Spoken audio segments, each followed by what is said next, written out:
Assalamualaikum warahmatullahi wabarakatuh. Bismillahirrahmanirrahim. Alhamdulillahirabbil alamin wassalatu wassalamu ala sayyidina Muhammadin wa ala alihi washabihi ajmain. Amma ba'd.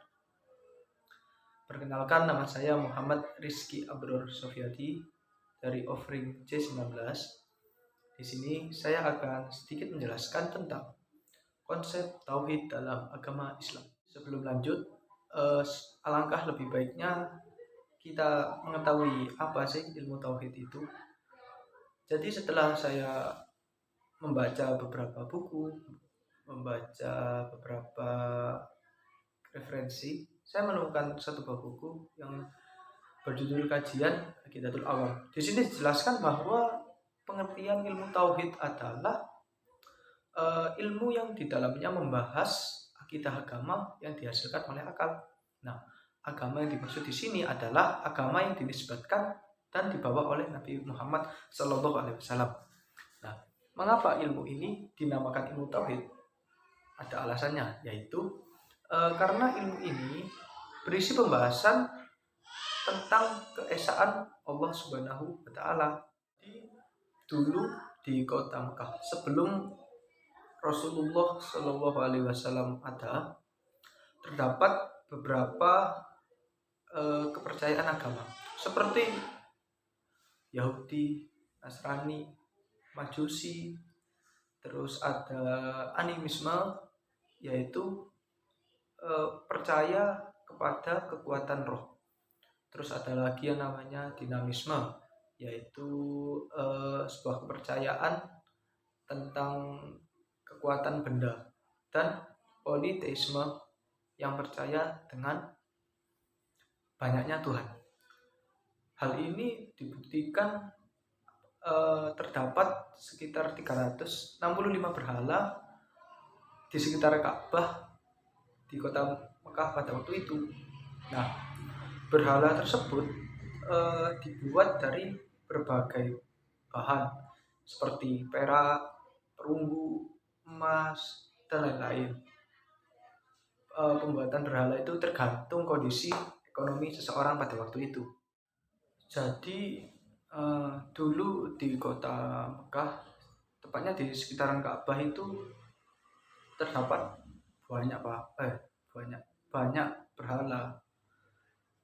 Pertanyaannya, mengapa dulu itu banyak berhala?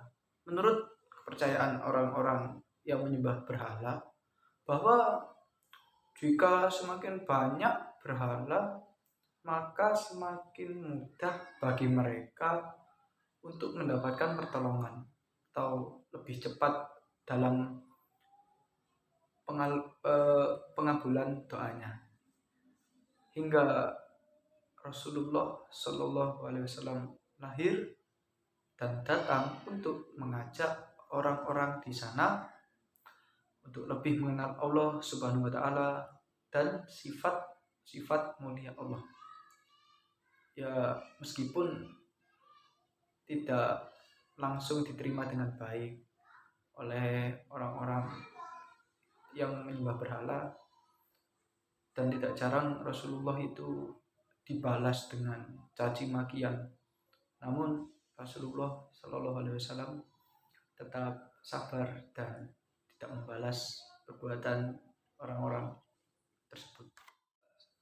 Suatu saat diturunkan surat Al-Ikhlas yang berbunyi, Bismillahirrahmanirrahim. Qul huwallahu ahad, Allahus samad, lam yalid wa lam yulad wa lam yakul lahu kufuwan ahad. Bahwa di surat Al-Ikhlas ini isinya menjelaskan tentang bahwa Allah itu esa, Allah itu tempat bergantung, Allah itu tidak beranak dan tidak diperanakkan, dan Allah itu tidak menyerupai siapapun. Jadi sifat-sifat Allah yang mulia dalam surat Al-Ikhlas ini harus kita tanamkan dalam hati dan diri kita, agar keyakinan dan iman kita terhadap Allah Subhanahu wa Ta'ala semakin kuat. Nah, mengapa kulhu ini dinamakan surat Al-Ikhlas? Jadi ikhlas itu artinya bersih atau murni. Dengan adanya surat Al-Ikhlas ini, Allah membersihkan,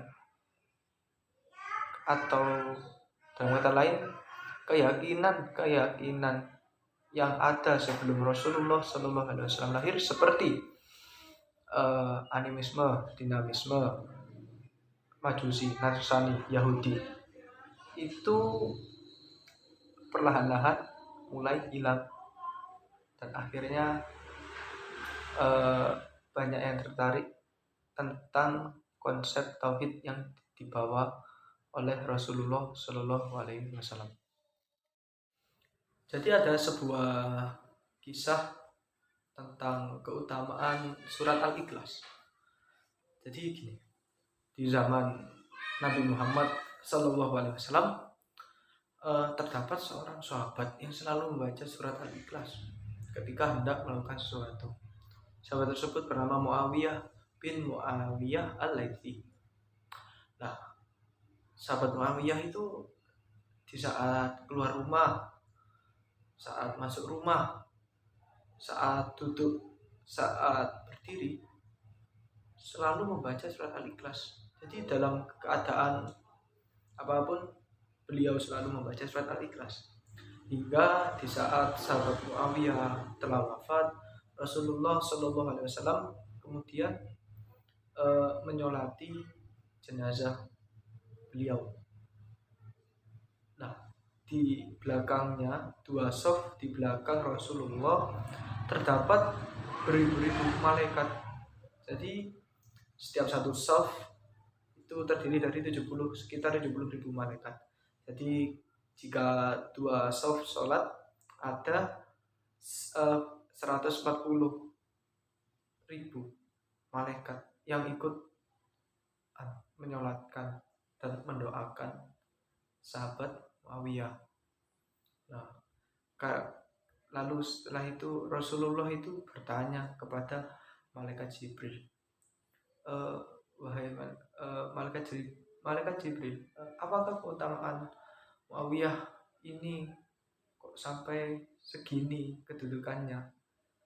Maka malaikat Jibril menjawab bahwa sahabat Muawiyah itu selalu membaca surat Al-Ikhlas. Jadi selalu membaca Bismillahirrahmanirrahim, Qul huwallahu ahad, Allahus samad, lam yalid wa lam yulad wa lam yakul lahu kufuwan ahad. Jadi dengan istiqomah, dengan rutin, beliau selalu membaca surat Al-Ikhlas. Surat Al-Ikhlas yang terdiri dari 4 ayat itu bisa menjadi kunci bagi seorang hamba untuk mendapatkan kemuliaan di sisi Allah Subhanahu wa Ta'ala. Karena amalan sekecil apapun, jika didasari dengan rasa cinta, ikhlas, dan dilakukan secara ajak, istiqomah, maka akan membuahkan hasil yang luar biasa.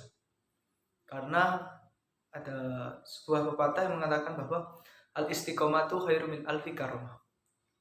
Cukup sekian yang dapat saya sampaikan. Jika ada kurangnya itu murni dari saya, dan jika ada lebihnya dari Allah Subhanahu wa Ta'ala. Terima kasih dan mohon maaf. Wallahul muwaffiq ila aqwamit thoriq. Assalamualaikum warahmatullahi wabarakatuh.